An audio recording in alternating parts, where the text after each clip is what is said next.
नमस्कार शेतकरी मित्रांनो, मी डॉक्टर परेश दत्तात्रय पोटफोडे, सहाय्यक प्राध्यापक कृषी महाविद्यालय, डॉक्टर बाळासाहेब सावंत कोकण कृषी विद्यापीठ दापोली येथे कार्यरत आहे। तर आज आपण या ठिकाणी काकडीवर्गीय वनस्पतीवरती येणारा केवडा आणि भुरी रोग या संबंधी माहिती पाहणार आहोत।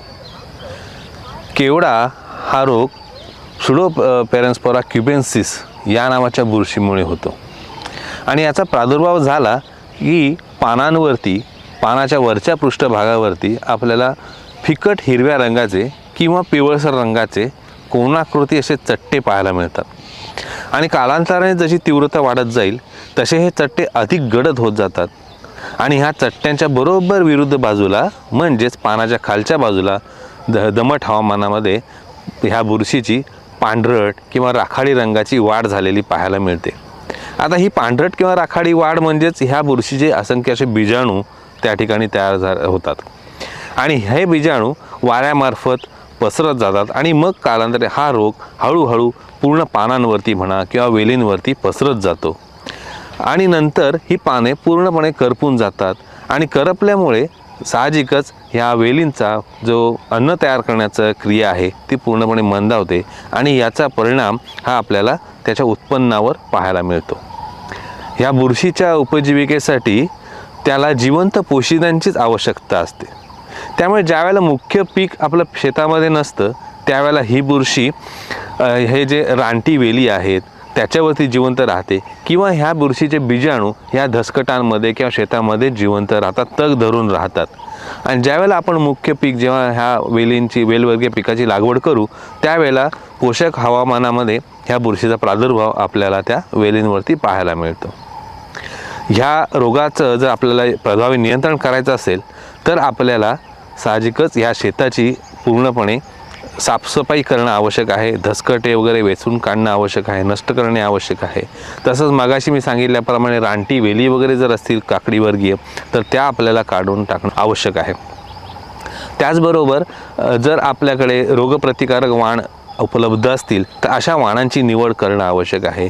दोन वेलींमधलं अंतर आपल्याला योग्य टाकणं आवश्यक आहे। जर अति घनदाट लागवड झाली तर साहजिकच दमटपणा तिथे निर्माण होईल आणि दमटपणा हा बुरशीला वाढीसाठी हा पोषक असतो आणि अशा याच्यामध्ये या बुरशीचा प्रादुर्भाव आपल्याला फार मोठ्या प्रमाणात पाहायला मिळतो।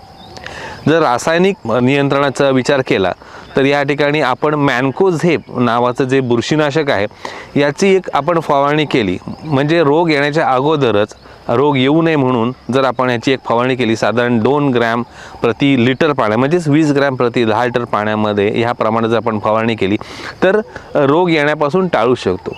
त्यातूनच जर रोगाचा प्रादुर्भाव आपल्याला पाहायला मिळाला तर आपण या ठिकाणी रिडोमिल नावाचं जे औषध आहे ते साधारण 20 ग्रॅम प्रति 10 लिटर पाण्यातून जर फवारलं तर या रोगापासून आपण निश्चितपणे प्रभावीपणे नियंत्रण मिळवू शकतो। दुसरा हा रोग आहे हा भुरी रोग। ह्या केवडा रोगाप्रमाणेच भुरी रोगाचा सुद्धा प्रादुर्भाव आपल्याला ह्या वेलीच्या पानांवरती पाहायला मिळतो।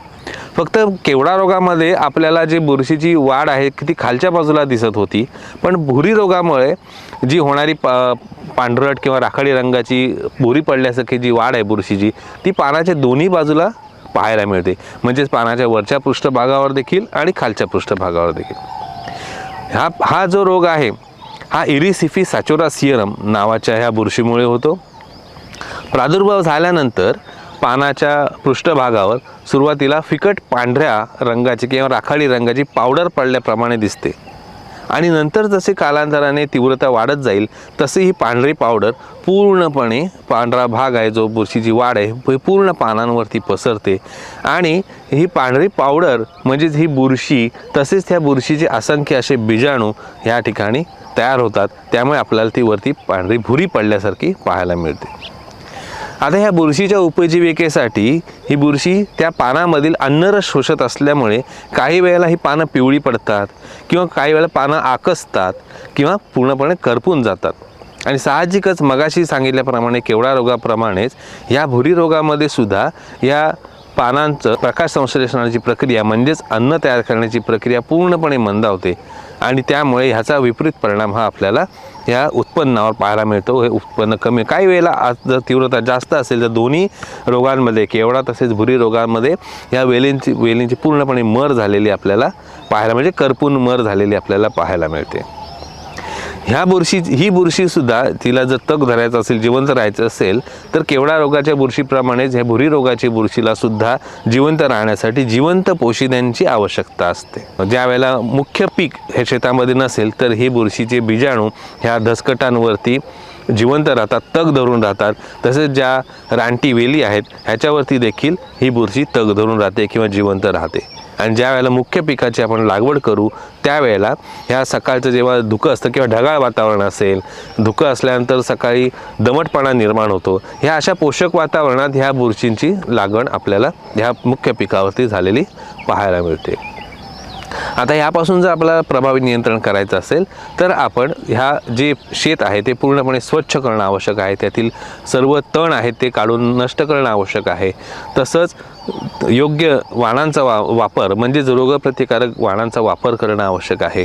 2 रोपांमधील वेलींमधील अंतर योग्य राखणं आवश्यक आहे. आणि बुरशीनाशकांचा विचार केला तर मगाचप्रमाणे यामध्ये सुद्धा रोग येण्याच्या अगोदर मॅन्कोझेब ह्या बुरशीनाशकाची आपण 20 ग्रॅम प्रति 10 लिटर पाण्यातून फवारणी करायची.